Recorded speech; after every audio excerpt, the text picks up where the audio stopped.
कवि अब्दुल रहीम खान खाना, जन्म 17 दिसंबर 1556, जन्म स्थान दिल्ली, पिता बैरम खां खान खाना, मृत्यु 1627, आगरा। प्रमुख रचनाएं रहीम दोहावली, बरवय नायका भेद, मदनाष्टक, श्रृंगार सोरठ। अब्दुल रहीम खान खाना, जिन्हें हम रहीम के नाम से जानते हैं, मध्यकालीन भक्तिकाल के महत्वपूर्ण कवि थे। उनका जन्म 1556 में हुआ था। वे मुगल सम्राट अकबर के दरबार में नवरत्नों में शामिल थे और एक बहुत बड़े दानी, विद्वान और सेनापति भी थे। वे अनेक भाषाओं में दक्षता प्राप्त की थी और बड़ी सफलता के साथ तुर्की, फारसी, अरबी, संस्कृत और हिंदी का प्रयोग अपनी रचनाओं में किया था। अवधी, ब्रज और खड़ी बोली पर आपका असाधारण अधिकार था। रहीम ने हिंदी में मुख्य रूप से दोहे लिखे।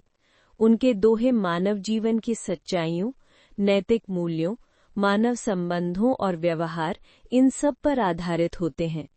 वे प्रेम, करुणा, नम्रता, दान, विनम्रता और आपसी समझ का संदेश देते हैं। रहीम की भाषा सरल, सहज और लोकबोध से भरपूर है। उनके दोहे जीवन के अनुभवों पर आधारित होने के कारण आज भी उतने ही प्रासंगिक हैं जितने पहले थे। रहीम केवल कवि ही नहीं, बल्कि मानवता के पूजक थे। वे कहते हैं कि मनुष्य का वास्तविक धन उसका व्यवहार है, न कि उसका अभिमान। रहीम के दोहों की विशेषताएं। 1. कम शब्दों में गहरी बात। रहीम अपने दोहों में बहुत कम शब्दों में जीवन की बड़ी और गहरी सच्चाइयां कह देते हैं। 2. व्यवहार और मानवता पर जोर। उनके दोहे बताते हैं कि इंसान की सबसे बड़ी पहचान उसका व्यवहार, दया और विनम्रता है। 3. नीति और जीवन संदेश युक्त। रहीम के दोहे जीवन की नैतिकता, अच्छे स्वभाव, संबंधों और सही आचरण पर आधारित होते हैं। 4. सरल और सहज भाषा। उन्होंने आम बोलचाल की सरल हिंदी अवधी मिश्रित भाषा का प्रयोग किया है, जिसे हर व्यक्ति आसानी से समझ सके। 5. अनुभव पर आधारित ज्ञान। रहीम ने वही बातें लिखीं जो मनुष्य अपने जीवन में प्रत्यक्ष रूप से महसूस करता है। उनके दोहे अनुभवजन्य सच्चाइयों से भरे हुए हैं। 6. विनम्रता का संदेश। वे बार बार कहते हैं कि अभिमान से मनुष्य छोटा हो जाता है और नम्रता से बड़ा। 7. संबंधों की महत्ता। रहीम बताते हैं कि संबंध सिर्फ शब्दों से नहीं, बल्कि आचरण और स्नेह से टिकते हैं। 8. धर्म और जाति के भेद से ऊपर। रहीम मुसलमान होते हुए भी हिंदू रीति परंपरा, भक्ति और मानव मूल्यों का सम्मान करते थे, इसलिए उनके दोहे सार्वभौमिक यानी सभी के लिए माने जाते हैं। रहीम के दोहे का भावार्थ है: रहीमन विद्या बुद्धि नहीं, नहीं धर्म जस दान, भू पर जन्म वृथा धरे, पशु बिनु पूंछ बिसान। रहीम कहते हैं कि अगर किसी के पास विद्या, बुद्धि, धर्म और दान नहीं है, तो उसका इस धरती पर जन्म व्यर्थ है। ऐसे व्यक्ति का कोई मूल्य नहीं है, जैसे कोई जानवर जिसकी पूंछ में जहर हो। इस दोहे में जस का मतलब होता है यश, भू का मतलब पृथ्वी और बिसान का मतलब है जहर या विष।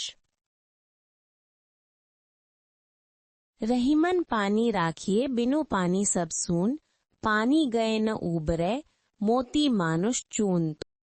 रहीम कहते हैं कि पानी के महत्व को समझना चाहिए। बिना पानी के सब कुछ शून्य ही है। यहाँ पानी के अलग अलग अर्थ हैं। पानी अर्थात जल, पानी अर्थात इज्जत, पानी अर्थात चमक। यदि पानी नहीं होगा तो मोती किसी काम का नहीं। यदि मनुष्य में पानी अर्थात इज्जत नहीं होगी तो मनुष्य की कोई कद्र नहीं, और अगर चूने में पानी नहीं पड़ता है तो वह किसी उपयोग का नहीं है। रहीम कहते हैं कि पानी का महत्व समझना चाहिए, क्योंकि इसके बिना सब कुछ शून्य है। जल के लिए बिना पानी के जीवन संभव नहीं। इज्जत या मानव गुण के लिए बिना इज्जत के इंसान की कोई कद्र नहीं। चूने या सामग्री के लिए बिना पानी के चूना काम का नहीं। यानी जीवन और वस्तुओं में आवश्यक तत्वों की कमी होने पर उनका कोई मूल्य नहीं होता। इस दोहे में पानी का मतलब होता है चमक, प्रतिष्ठा, जल। सून का मतलब होता है शून्य। 3. रहीमन कठिन चितानते, चिंता को चित चेत। चिता दहती निर्जीव को, चिंता जीव समेत। रहीम कहते हैं कि चिता और चिंता में काफी अंतर है।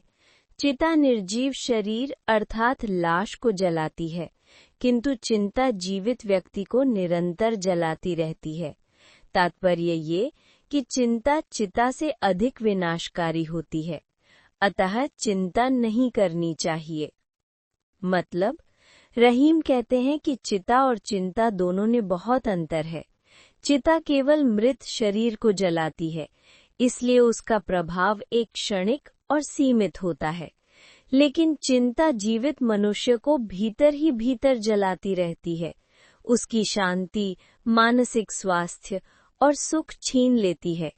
इसलिए चिंता चिता से भी अधिक भयंकर और विनाशकारी है।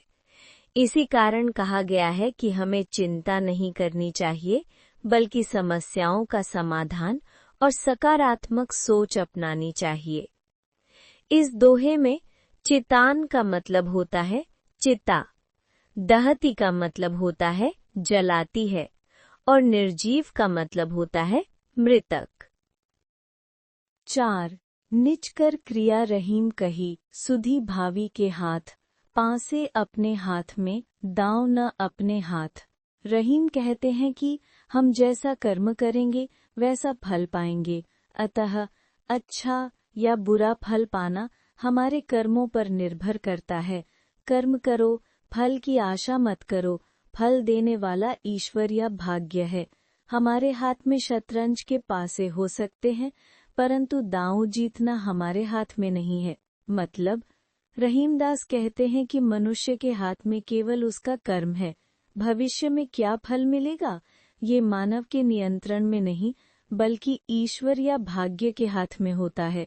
इसीलिए मनुष्य को सदैव अच्छा कर्म करते रहना चाहिए और फल की अत्यधिक चिंता नहीं करनी चाहिए।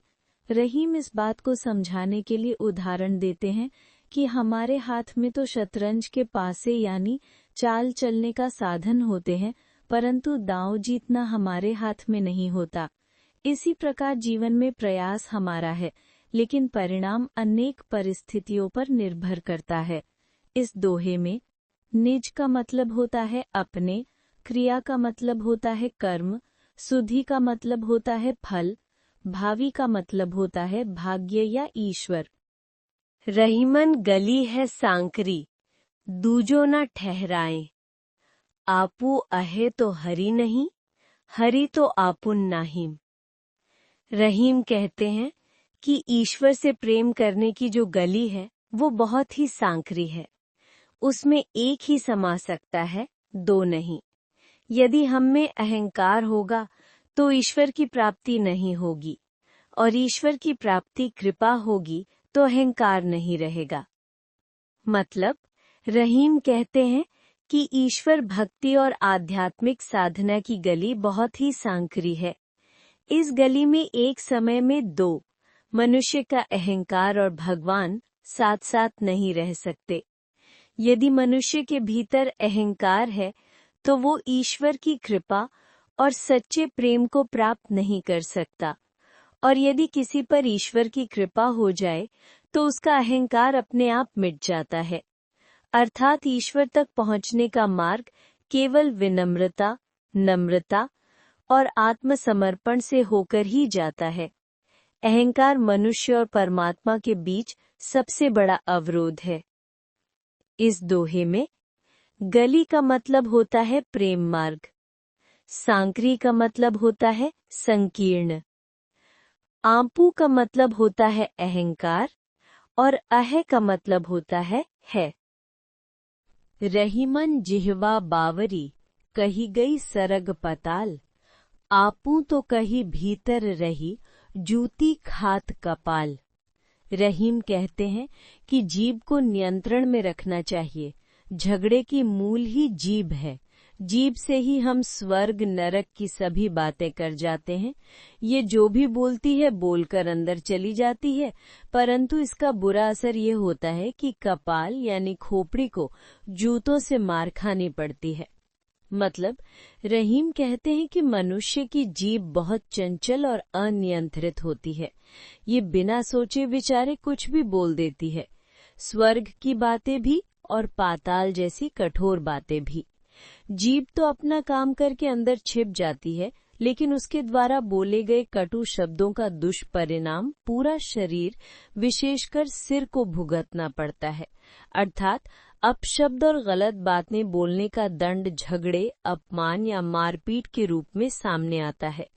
इससे रहीम ये सीख देते हैं कि वाणी पर नियंत्रण अत्यंत आवश्यक है, क्योंकि अनेक विवाद, झगड़े और अपमान की जड़ अनियंत्रित वाणी ही होती है।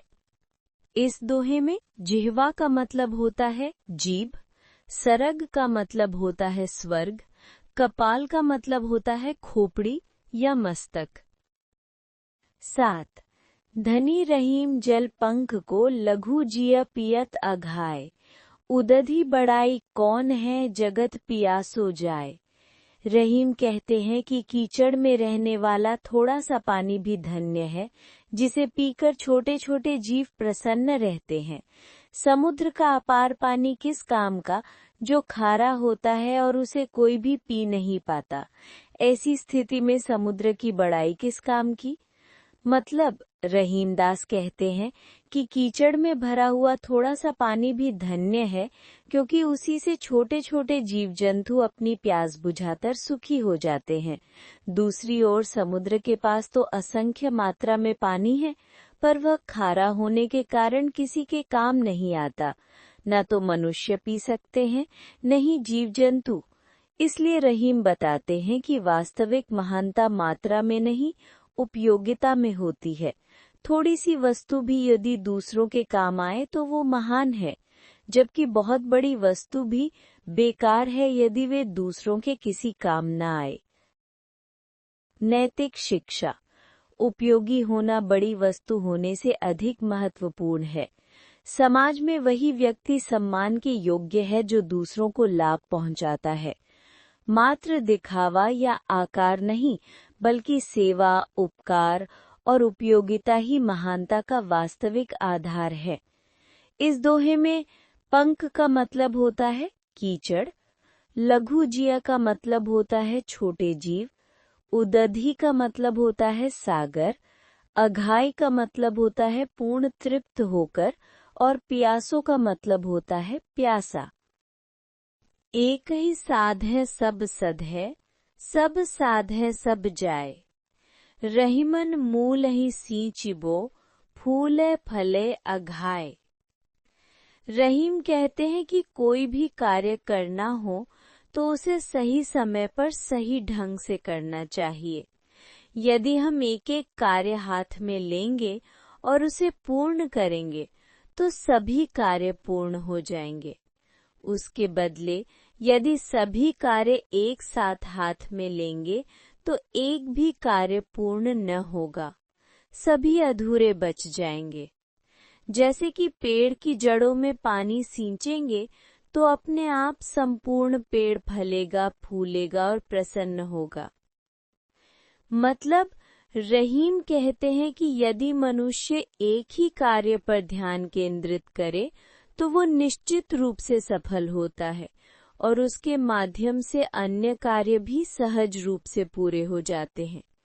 लेकिन यदि कोई व्यक्ति सभी काम एक साथ करने की कोशिश करता है तो अक्सर एक भी काम ठीक से नहीं हो पाता और सब कार्य अधूरे रह जाते हैं। रहीम इस विचार को समझाने के लिए पेड़ का उदाहरण देते हैं। यदि हम पेड़ की जड़ों में पानी सींचते हैं तो पेड़ अपने आप संपूर्ण रूप से हरा भरा हो जाता है, उस पर फूल भी खिलते हैं और फल भी लगते हैं। लेकिन यदि जड़ों को छोड़कर केवल शाखाओं या पत्तों को सींचे तो सही परिणाम नहीं मिलेगा। अर्थात एक मूल कार्य को ठीक ढंग से करने से अनेक अच्छे परिणाम स्वतः मिल जाते हैं। नैतिक संदेश। एक समय में एक ही कार्य पर ध्यान केंद्रित करें। मूल कारण या मुख्य आधार मजबूत हो तो आगे की कई समस्याएं स्वयं हल हो जाती हैं। सफलता का रहस्य है एकाग्रता, सही दिशा और सही प्राथमिकता। इस दोहे में साधे का मतलब होता है साधना करने पर, सधे का मतलब होता है सिद्ध होना, मूलहि का मतलब होता है जड़ को,